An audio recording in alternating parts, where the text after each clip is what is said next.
दरअसल दोस्तों, बाहर कौन नहीं जाना चाहता है और बाहर जाकर अच्छे पैसे हर कोई कमाना चाहता है। क्योंकि जो व्यक्ति बाहर जाते हैं वो अच्छी मजदूरी करते हैं, उन्हें अच्छी जॉब मिलती है और अच्छा पैसा कमाते हैं। और हर कोई व्यक्ति, हर कोई मनुष्य यही चाहता है कि हम विदेशों में जाकर नौकरी करें, शहरों में, बड़े बड़े शहरों में, जिससे हम भी अच्छा पैसा कमाएं और अपने घर में बड़े ही शान शौकत से रहें, हमारे पास भी धन दौलत ज्यादा हो। ऐसा ही एक लड़का होता है जिसका नाम होता है धर्मपाल। धर्मपाल जो होता है वह अपने भाभी के बहकावे में आ जाता है, उसकी बातों में आकर के वो भी विदेश चला जाता है। विदेश चले जाने के बाद में वह घर पर अपने बूढ़े माँ बाप को और अपनी पत्नी को अपने भाभी के हवाले छोड़ जाता है। उसके बाद में जब उसे अपने गांव की याद आती, अपने घर की याद आती, तब वह 2 साल बाद जब विदेश से लौटकर हवाई जहाज से आता है और हवाई जहाज से आने के बाद जब वह दिल्ली एयरपोर्ट पर उतरता है, दिल्ली एयरपोर्ट पर उतरने के बाद में वह दिल्ली के रेलवे स्टेशन पर जाता है और रायबरेली के लिए ट्रेन पकड़ता है। उसके बाद में जब वह रायबरेली स्टेशन पर आकर वो ट्रेन रुकती है और ट्रेन रुकने का समय ट्रेन का होता है 20 से 30 मिनट। इतने में धर्मपाल जो होता है वह सोचता है कि यहाँ पर ट्रेन जब आधा घंटा रुकेगी तो इससे तो अच्छा है मैं नीचे उतरकर कुछ खाने के लिए खरीद कर लाता हूँ। अब जैसे ही धर्मपाल ट्रेन से उतरकर खाने के लिए खरीदने के लिए आता है, तब जो उसी के माँ बाप होते हैं रेलवे स्टेशन पर भीख मांग रहे होते हैं, वह अपने बेटे की तरफ तो नहीं देखते हैं कि ये मेरा बेटा है, लेकिन वह ओम धर्मपाल से भीख मांगने लगते हैं और कहते हैं, साहब हमें कुछ पैसे दे दीजिए, हमने 2 दिन से खाना नहीं खाया है, हमने कुछ भी नहीं खाया और हम भूख से तड़प रहे हैं। लेकिन जैसे ही धर्मपाल उनके चेहरे की तरफ देखता है, दोनों पति पत्नी के चेहरे की तरफ देखता है, तब वह देखता है तो उसकी आंखें फटी की फटी रह जाती है कि घटना के अंदर ऐसा क्या हुआ था जो धर्मपाल के माता पिता रेलवे स्टेशन पर भीख मांग रहे थे। तो आइए जानते हैं इस वीडियो के माध्यम से। आप हमारे वीडियो को अंत तक अवश्य सुनना। नमस्कार दोस्तों, मेरा नाम है माधुरी राजपूत। आप सभी दर्शकों का मेरे इस नए एपिसोड में फिर से स्वागत है। दरअसल दोस्तों, आपसे एक ही रिक्वेस्ट है, सच्ची घटना वीडियो शुरू करने से पहले हम आपसे चाहते हैं कि अगर आप हमारे चैनल पर पहली बार आए तो हमारे चैनल के लिए सब्सक्राइब अवश्य कर दें और साथ ही हम पर अपना प्यार ऐसे ही बनाए रखें और हमें सपोर्ट करें। दरअसल दोस्तों, ये कहानी कहीं और की नहीं है बल्कि उत्तर प्रदेश की रायबरेली की है। रायबरेली में एक परिवार रहता था जिसमें 2 भाई रहते थे, जिसका नाम था, बड़े भाई का नाम होता है योगेंद्र और छोटे का नाम होता है धर्मपाल। धर्मपाल और योगेंद्र एक ही परिवार में बड़े ही शान शौकत से रह रहे थे और दोनों भाइयों में बड़ा मेल प्रेम था। और उसके बाद में ये परिवार बड़ा ही अच्छा खासा चल रहा था और दोनों की शादी हो जाती है और इनके साथ में इनके माता पिता भी रहते हैं। योगेंद्र की भी शादी हो जाती है और धर्मपाल की भी शादी हो जाती है। लेकिन धर्मपाल जो होता है वो अपनी पत्नी को छोड़कर अपनी भाभी से प्रेम प्रसंग चलाता है और अपनी भाभी की ही बात मानता था। भाई अपनी भाभी के प्रेम जाल में फंसा हुआ था, इसीलिए वो धर्मपाल जो होता है वह अपनी पत्नी की तरफ मुड़कर भी नहीं देखता है। बेचारी उसकी पत्नी बिल्कुल जैसे नई नवेली दुल्हन जैसे अपने मायके में रहती थी और वैसे ही अपने ससुराल में रह गई थी, जैसे कि उसका पति है ही नहीं। इसी प्रकार से जो धर्मपाल की पत्नी होती है वह कुछ ही दिन ससुराल में बिताती है, लेकिन धर्मपाल जो होता है वह अपनी पत्नी से ना ही बोलता था और ना ही उसकी तरफ मुड़कर देखता था, ना ही उसके हालचाल पूछता था। और जब धर्मपाल की पत्नी उससे बोलने की कोशिश करती थी या उससे बात करने की कोशिश करती थी, तो धर्मपाल जो होता है वह अपनी पत्नी को हमेशा उल्टे सीधे जवाब दे दिया करता था और हमेशा उससे अलाव तुक की बातें करता था, हमेशा लड़ने की बात करता था। इसी कारण से धर्मपाल की पत्नी जो होती वह अपने पति से बहुत ही कम बोलती थी और धर्मपाल जो होता है वह हमेशा अपनी भाभी की बातों में रहता था और अपनी भाभी की तरफ ही आकर्षित था। उनकी भाभी का और ये धर्मपाल का नाजायज संबंध चल रहे थे। इसी कारण से धर्मपाल जो होता है वह अपनी पत्नी की तरफ बिल्कुल नहीं देखता था। धर्मपाल की पत्नी जो होती वह बहुत ही ज्यादा दुखी हो जाती और अपने आप को ससुराल में बहुत ही अकेलापन महसूस करती थी। केवल उसका एक ही सहारा था जो थे उसके सास ससुर। वह अपने सास ससुर की सेवा करती थी और उनके खाने पीने की व्यवस्था करके वो बेचारी अकेली रहती थी। लेकिन उसका पति जो था वो ना ही उसकी तरफ मुड़कर देखता था, ना ही उससे कोई बात पूछता था। केवल वह अपनी भाभी की बातों में फंसा रहता था। जो उसकी भाभी कहती थी धर्मपाल वही काम करता था। उसके बाद में जो धर्मपाल की पत्नी होती है उसके मायके में भी कोई नहीं होता है, उसके माँ बाप तो पहले ही गुजर चुके थे। फिर वह अपने चचेरे भाई को कॉल करती है और उससे सारी बात बताती है। उसके बाद में वह अपने चचेरे भाई को अपने घर बुला लेती है और घर बुलाने के बाद में धर्मपाल की जो पत्नी होती वह धर्मपाल से कह करके कि तुम मेरे साथ जो कर रहे हो वो सही नहीं कर रहे हो, ऐसी दो चार बातें करने के बाद वह अपने चचेरे भाई के साथ अपने मायके चली जाती है। अब इधर जब धर्मपाल की पत्नी धर्मपाल को छोड़कर मायके चली गई, फिर उसके बाद में धर्मपाल जो होता है वह अपनी भाभी की तरफ और भी ज्यादा खिंचा चला गया और धर्मपाल की भाभी को भी और भी ज्यादा मौका मिल जाता है। फिर धर्मपाल की जो भाभी होती है, योगेंद्र की पत्नी जो होती है, वह एक दिन धर्मपाल के लिए समझाती है, अपनी बातों में फंसाती है कि क्यों ना धर्मपाल तुम विदेश चले जाओ, जहां पर तुम जाने के बाद में बहुत ही अच्छे पैसे कमाओगे और अच्छे पैसे कमाने के बाद में हम अपने जीवन को बड़े ही शान शौकत से जिएंगे, बड़े ही मौज से हम तुम्हारे साथ रहेंगे और पूरी शान शौकत से हम तुम्हारे जीवन में तुम्हारी भाभी तो हैं और तुम्हारे साथ तुम्हारी पत्नी की भी खुशी देते रहेंगे। उसके बाद में धर्मपाल जो होता है अपनी भाभी की बात मान लेता है और वह विदेश चला जाता है और अपनी पत्नी की खैर खबर भी नहीं लेता है।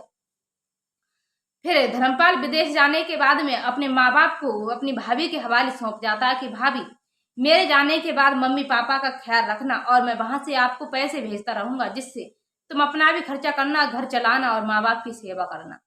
धर्मपाल की भाभी जो होती है उसके सामने तो हाँ कर देती है, लेकिन उसके मन में तो चल कुछ और रहा था, क्योंकि वो औरत एक पैसे की भूखी थी, उसे तो केवल दौलत का लालच था और पैसों का लालच था। फिर धर्मपाल के विदेश जाने के बाद में वह अपने पति को अपनी बातों में फंसाती, बैला फसला लेती है और अपने पति से कहती है, योगेंद्र से कहती है, क्यों ना जी आप हमारी एक बात सुनो। फिर योगेंद्र अपनी पत्नी से कहता है, क्या बात है। अब जब योगेंद्र की पत्नी योगेंद्र के लिए बताती है, क्यों ना अभी धर्मपाल नहीं है, हमारे मन में एक बात चल रही है। फिर योगेंद्र अपनी पत्नी की बात सुनता है और पत्नी उसकी कहती है कि आप अपने मम्मी पापा को अपने बातों में फंसा लो और उन्हें लालच में दे करके उनकी जायदाद हमारे नाम कर लो, यानी अपने नाम करवा लो। फिर योगेंद्र जो होता है अपनी पत्नी की लालच वाली बातों में आ जाता है और अपने माँ बाप को अपनी बातों में फंसाकर सारी प्रॉपर्टी, सारी जायदाद, सारी जमीन अपने नाम करवा लेता है। और जो धर्मपाल की पत्नी होती वो तो अपने मायके में थी ही। उसके बाद में जब अपने नाम करवा लेता है और उसकी पत्नी अपने पति को फिर चढ़ाती है, योगेंद्र को फिर से अपनी बातों में फंसाती है और कहती है, क्यों ना हम ये सारी जायदाद को बेच दें और हमारे पास बहुत सारा पैसा होगा और हम अपने जीवन को बहुत ही अच्छे से और शान से जिएंगे। फिर योगेंद्र अपनी पत्नी की बातों में आ जाता है और अपने माँ बाप को घर से धक्के मार के निकलवा देता है अपनी पत्नी से। उसके बाद में अपने घर में ताला डालकर और सारी प्रॉपर्टी, जायदाद, जमीन जायदाद, घर मकान बेचकर अपने ससुराल में रहने लगता है। अब इधर योगेंद्र विदेश में जो काम कर रहा था, जो पैसे कमा रहा था, अब उसे अपने गांव की याद आती है, अपनी भाभी की याद आती है, क्योंकि इधर उसकी भाभी भी अब धर्मपाल से कॉल कर कर पूछ नहीं रही थी।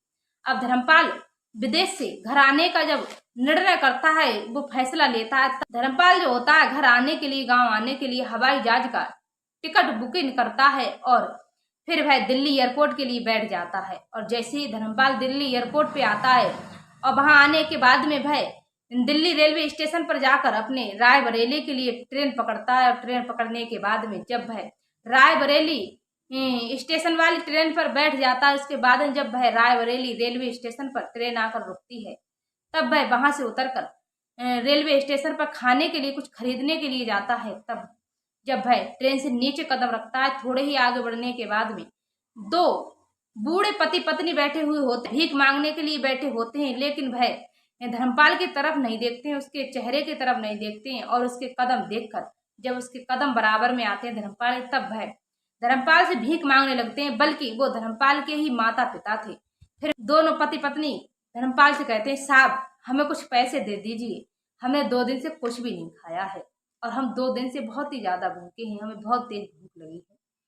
धर्मपाल जो होता है अपने पर्स से पैसे निकालता है और पैसे निकालते समय जब वह हाथ बढ़ाकर पैसे देता है, उन दोनों की तरफ देखता है, उन पति पत्नियों की तरफ देखता है, दोनों बूढ़े व्यक्तियों की तरफ देखता है, तो उसकी आंखें फटी की फटी रह जाती, बिल्कुल वह दंग रह जाता है, क्योंकि वो दोस्तों कोई और नहीं होते बल्कि धर्मपाल के ही माता पिता होते हैं। अब ये देखकर वह चौंक जाता है। फिर वह अपने माता पिता की हालत देखकर उन्हें उठाता है और उनसे पूछता है कि आखिर आपकी हालत ऐसे कैसे हो गई है और आप यहाँ पर भीख मांग रहे हो और 2 दिन से भूखे हो। ऐसी हालत कर ली है आपने जैसे कि मानो आपका कोई है ही नहीं। फिर धर्मपाल के जो माता पिता होते हैं वह अपने बेटे को पहचान लेते हैं और उसके कौली भरकर उसके कदमों में गिर जाते हैं और रोने लगते हैं कि बेटा तू हमें छोड़कर कहाँ चला गया था। तेरे भैया और भाभी ने हमारे साथ इतना अन्याय किया, इतना गलत किया कि हमें तेरी भाभी ने घर से धक्का मार कर निकाल दिया है और सारी जायदाद अपने नाम करा ली। उसके बाद में हमें घर से निकाल दिया। अब इधर जो धर्मपाल की पत्नी थी वो भी अपने मायके से कुछ खरीदने के लिए शॉपिंग करने के लिए निकलती है। अब है रेलवे स्टेशन पर जब आती है, ट्रेन से उतरती है, तो वो भी अपने सास ससुर के लिए भीख मांगते हुए देखती है। तब है अपने मायके जाने की हिम्मत नहीं करती है और अपने ही सास ससुर के साथ वो भी भीख मांगने लगती है, कुछ भी काम करती है। अब कभी कभी तो वह ट्रेन में चने मूंगफली बेचने लगती थी और कुछ पैसे कमाती थी, जिससे अपने सास ससुर का खर्चा कर रही थी, उनका पेट भर रही थी। और यही बात जब धर्मपाल के माता पिता धर्मपाल के लिए बताते हैं कि तुम्हारी भी पत्नी है यहीं पर कहीं, वो भी कुछ बेचने गई होगी, वो भी हमारे साथ ही रह रही है, हमारे साथ भीख मांग रही है, कुछ काम कर लेती है अगर मिल जाता है, और वो हमारी सेवा कर रही है, रात दिन हमारी सेवा कर रही है। फिर धर्मपाल जो होता है उसके माता पिता जो होते हैं उसकी पत्नी से मिलवाते हैं, उसकी पत्नी को बुलाते हैं। फिर धर्मपाल की जो पत्नी थी वह धर्मपाल के कदमों में गिर जाती है, पैरों को पकड़कर बहुत ही ज्यादा रोने लगती है, बिलखने लगती है। फिर धर्मपाल के माता पिता होते हैं वो कहते हैं, देख बेटा, तेरी पत्नी ये जिससे तू कभी भी लाड प्यार नहीं करता था, ना ही सीधे मुंह बात करता था, देख धर्मपाल ये तेरी वही पत्नी है, बिल्कुल लक्ष्मी का रूप है, जिससे तू कभी भी सीधे मुंह बात नहीं करता था और हमेशा इसे उल्टी सीधी बातें करके सुनाता रहता था और हमेशा इसे परेशान करता था। ये तेरी इज्जत उतनी ही पहले करती थी और उतनी आज इज्जत करती है। और धर्मपाल की जो पत्नी होती है वह कदमों में धर्मपाल के पड़ के रो रही होती है और धर्मपाल अपनी पत्नी को उठाता है और अपनी पत्नी को अपने सीने से लगा लेता है, अपने गले से लगा लेता है और अपनी पत्नी से माफी मांगने लगता है। धर्मपाल के माता पिता ही उसकी पत्नी की सारी सच्चाई बताते हैं कि बेटा, हमारे मुश्किल समय में कोई और नहीं बल्कि तुम्हारी ही पत्नी हमारी सेवा करती रही और हमारे साथ रह रही है, अपने मायका छोड़कर हमारे ही साथ रह रही है और हमारी सेवा पानी कर रही है। फिर धर्मपाल जो होता है अपनी पत्नी से माफी मांगने लगता है और कहता है, मैंने तुम्हारा अपमान करके बहुत ही बड़ी गलती की है, तुम तो एक लक्ष्मी का रूप हो और मेरे माता पिता की जो तुमने सेवा की है, मैं तुम्हारा एहसान कभी नहीं भूलूंगा, जो तुमने मेरे माता पिता की मुश्किल समय में भी साथ नहीं छोड़ा है। लेकिन मैं अपनी भाभी की बातों में फंसा रहा, उनके प्रेम जाल में फंसा रहा, मैंने तुम्हारी तरफ मुड़कर नहीं देखा और ना ही तुम्हारे प्यार की कोई कदर कीमत की। आज मैं इतना बड़ा पछता रहा हूँ जो मेरी जायदाद को भी अपना नाम करवा लिया और सारी जायदाद को हड़प लिया। फिर जो उसके माता पिता होते हैं वह अपने माता पिता से कहता है कि बाबूजी, माँ, अब आपको ये काम करने की कोई जरूरत नहीं है, फुटपाथ पे रहने की कोई जरूरत नहीं है, अब तुम हमारे साथ रहोगे। फिर वह धर्मपाल जो होता है अपनी पत्नी को और अपने माता पिता को लेकर के फिर से बाहर चला जाता है। बाहर चले जाने के बाद में भाई एक सब्जी मंडी के बराबर में एक छोटा सा किराए पर कमरा लेता है और उसी में तीनों लोग रहने लगते हैं, जिसमें उसके माता पिता और धर्मपाल की पत्नी। फिर धीरे धीरे धर्मपाल सब्जी मंडी में ही आड़त का काम करने लगता है, गाड़ियों को लोडिंग करता है, अनलोडिंग करता है, वहीं से कमा करके अपने घर का खर्चा चला रहा था।